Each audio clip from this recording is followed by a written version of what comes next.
Hello. Welcome back to Sabbath School Flashcards. The date is Tuesday, January 22, 2019. And the title for today's lesson is, The Sealed Scroll. We will begin by reading Revelation 5:1-4, and Isaiah 29:11-12. Reading Revelation 5:1-4. And I saw in the right hand of him who sat on the throne a scroll written inside and on the back, sealed with 7 seals. Then I saw a strong angel proclaiming with a loud voice, Who is worthy to open the scroll and to loose its seals? And no one in heaven or on the earth or under the earth was able to open the scroll, or to look at it. So I wept much, because no one was found worthy to open and read the scroll, or to look at it. And now reading Isaiah 29:11-12.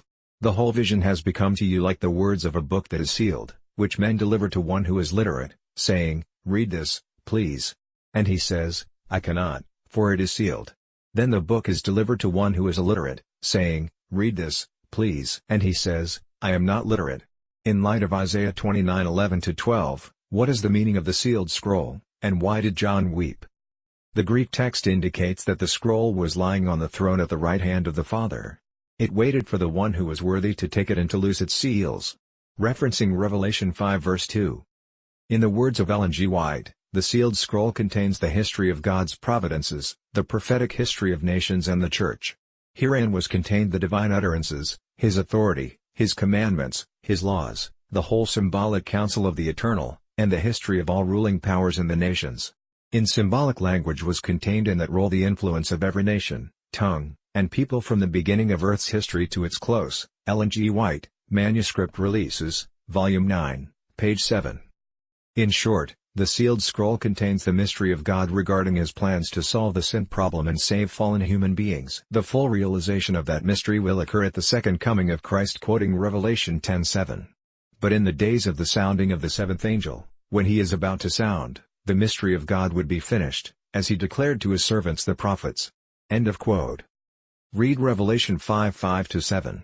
Why is Christ the only one in the whole universe worthy to take the sealed scroll and unseal it? Reading. But one of the elders said to me, Do not weep. Behold, the Lion of the tribe of Judah, the Root of David, has prevailed to open the scroll and to loose its 7 seals. And I looked, and behold, in the midst of the throne and of the 4 living creatures, and in the midst of the elders, stood a lamb as though it had been slain, having 7 horns and 7 eyes, which are the 7 spirits of God sent out into all the earth. Then he came and took the scroll out of the right hand of him who sat on the throne. The crisis in the throne room is related to Satan's rebellion. This planet, although created by God, has been under the dominion of the usurper, Satan. John's tears express the longing of God's people, since Adam, for salvation from the bondage of sin. The sealed scroll comprised God's plan for resolving the sin problem.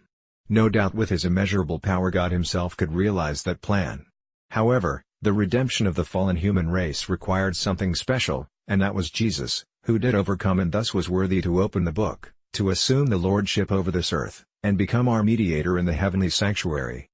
How do we learn to keep Jesus first and foremost in our Christian experience? Bring your answer to Sabbath School for discussion on Sabbath. This is Witness Glenn. Have a safe and productive day.